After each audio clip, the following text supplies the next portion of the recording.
नमस्कार, मैं हूं आपके साथ राखी लांबा और आप देख रहे हैं न्यूज एक्सप्रेस। तो महाराष्ट्र में बीजेपी को अपने दम पर ही जीत मिल गई।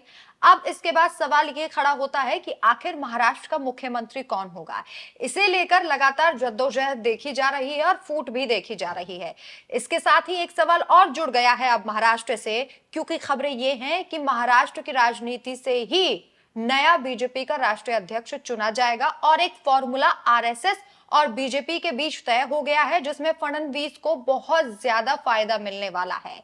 ये क्या फॉर्मूला तय हुआ है, इसी पर हम चर्चा करेंगे। मेरे साथ मेरी सहयोगी सृष्टि श्रीवास्तव मौजूद हैं। सृष्टि, 2.5 साल ये कहा जा रहा है कि 2.5 साल देवेंद्र फडणवीस को दिया जाएगा सीएम का पद और 2.5 साल दिया जाएगा शिंदे को। पहले देवेंद्र फडणवीस को मुख्यमंत्री बना दिया जाएगा और उसके बाद जब वो मुख्यमंत्री के पद से हट जाएंगे फिर उन्हें राष्ट्रीय अध्यक्ष बना दिया जाएगा। इस फैसले को आप किस नजरिए से देखते हैं? देखिए, बीजेपी हमेशा से चौंकाती आई है, चाहे वो राजस्थान का विधानसभा चुनाव हो, मध्य प्रदेश का विधानसभा चुनाव हो या छत्तीसगढ़ का विधानसभा चुनाव हो।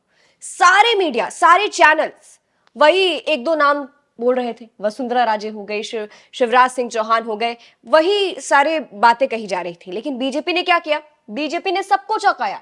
नए चेहरे के साथ, नए रूल के साथ, नए फॉर्मूले के साथ बीजेपी उभरकर सामने आई। और मेरे ख्याल से राष्ट्रीय अध्यक्ष की बात है तो इस बार भी बीजेपी मेरे ख्याल से सबको चौंकाने वाली है। जो आपने कहा कि फडणवीस को बनाया जाएगा, शिंदे को बनाया जाएगा, आधा आधा कार्यकाल दिया जाएगा, तो मेरे ख्याल से ऐसा हो सकता है, क्योंकि बीजेपी यहां भी राष्ट्रीय अध्यक्ष पद को लेकर भी चौंका सकती है। सारे मीडिया, सभी लोग यही बातें कर रहे हैं कि राष्ट्रीय अध्यक्ष का पद या तो शिवराज को दे दिया जाएगा या वसुंधरा राजे को दे दिया जाएगा। लेकिन मेरे ख्याल से बीजेपी अब चेंजेस करने वाली है और बीजेपी एक बार फिर से राखी सबको चौंका सकती है। अब देखिए, वसुंधरा राजे के नाम पर बीजेपी हामी नहीं भर पा रही थी। मोदी शाह ऐसा कहा गया कि नहीं मान रहे हैं, लेकिन आरएसएस को चाहिए था कि भैया हम अपना भी चलाएं।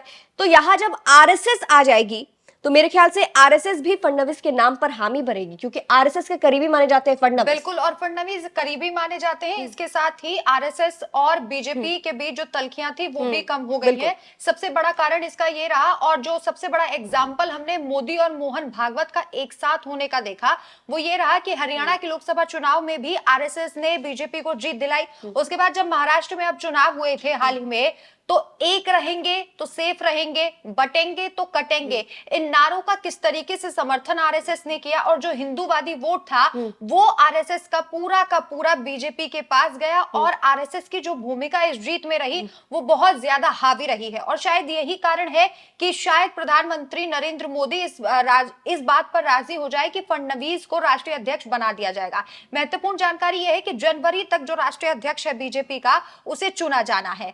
ऐसे में 2.5 साल का कार्यकाल क्या फडणवीस पूरा कर पाएंगे, या फिर अभी शिंदे की आंखें खोलने के लिए, क्योंकि यह कहा जा रहा है कि शिंदे गुट को भी निकाल कर बाहर फेंका जा सकता है सरकार में से, क्योंकि इस बार बीजेपी ने यह साबित कर दिया कि हम अपने दम पर महाराष्ट्र में सरकार बना सकते हैं।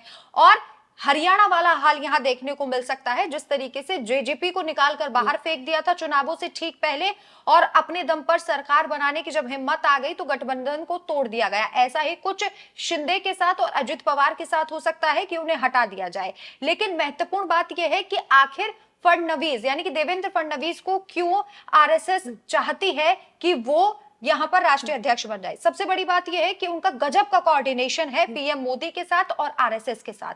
इसके अलावा जब वो मुख्यमंत्री रहे तो उन्होंने महाराष्ट्र के लिए जो काम किया और जिस तरीके के बयान वो देते हैं वो आरएसएस से काफी मिलते जुलते होते हैं। जैसे हिंदुओं को लेकर जो बयान देते हैं और जात धर्म की राजनीति जिस तरीके से देवेंद्र फडणवीस करते हैं, हिंदूवादी वोट बैंक को जिस तरीके से अपने तरफ करते हैं, ये आरएसएस को बहुत अच्छा लग रहा है। राखी, एक पॉइंट यहाँ पे ये भी रहेगा कि देखिए, देवेंद्र फडणवीस में पेशेंस बहुत ज्यादा है और बीजेपी का राष्ट्रीय अध्यक्ष बनने के लिए आपके पास पेशेंस होना चाहिए। जिस तरह से जेपी नड्डा के पास एक पेशेंस ही था, काफी शांत स्वभाव के थे, जो भी फैसला लेते थे। मुझे लगता है कि सृष्टि उन पर हावी था वो शांत स्वभाव दिल्ली से। लेकिन देवेंद्र फडणवीस में ये है कि वो एक्शन लेने की क्षमता भी रखते हैं, पीछे रहने वालों में से नहीं है, आरएसएस से आए हैं। तो मेरे ख्याल से राष्ट्रीय अध्यक्ष बनने के लिए आपको पार्टी को जोड़ना पड़ेगा, जोड़ कर रखना पड़ेगा, एक साथ चलना पड़ेगा। और मेरे ख्याल से पेशेंस फडणवीस में बहुत ज्यादा है और एक्शन लेने की क्षमता भी है, तो राष्ट्रीय अध्यक्ष पद के लिए वो एक तरीके से फिट भी बैठते हैं।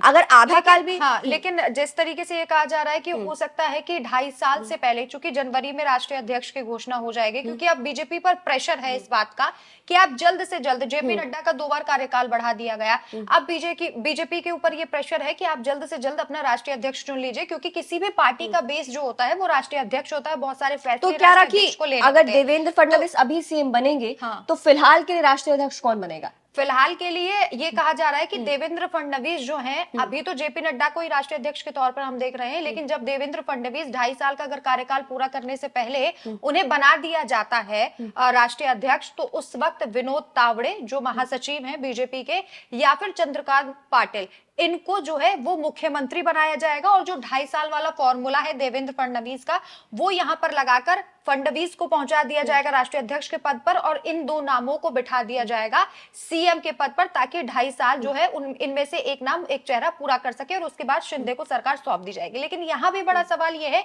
कि क्या विनोद तावड़े को बनाया जाएगा सीएम, क्योंकि चुनावों के समय उनका जो एक वीडियो वायरल हुआ था पैसे के लेन देन को लेकर, वोट खरीदे जा रहे थे, वोटर्स खरीदे जा रहे थे, करोड़ों रुपए मिले, इस तरीके का आरोप लगाया गया था।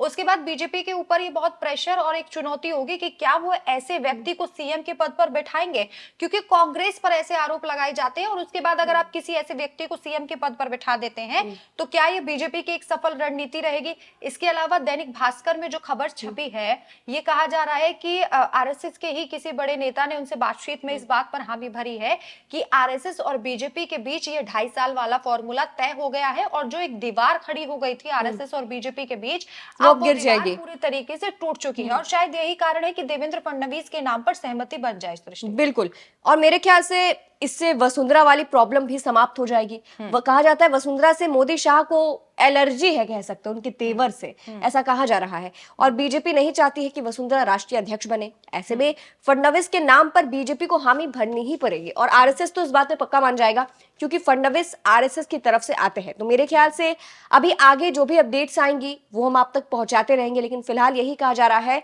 एक जानकारी और मैं दे दूं कि खबर ये है कि महाराष्ट्र में इस बार 1 सीएम और 2 डिप्टी सीएम तैयार किए जाएंगे। अब डिप्टी सीएम कौन होते हैं बीजेपी की तरफ से?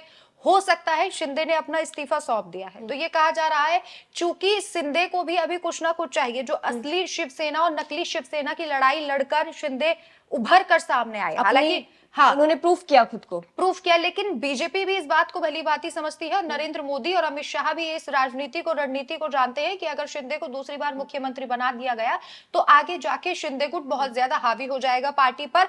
और जो हाल हमने बिहार में देखा था कि नीतीश कुमार किस तरीके से हावी कभी कभी प्रधानमंत्री पर हो जाते हैं कि प्रधानमंत्री को ही सम्मान देना पड़ जाता है नीतीश कुमार को, कहीं वैसा ना हो जाए।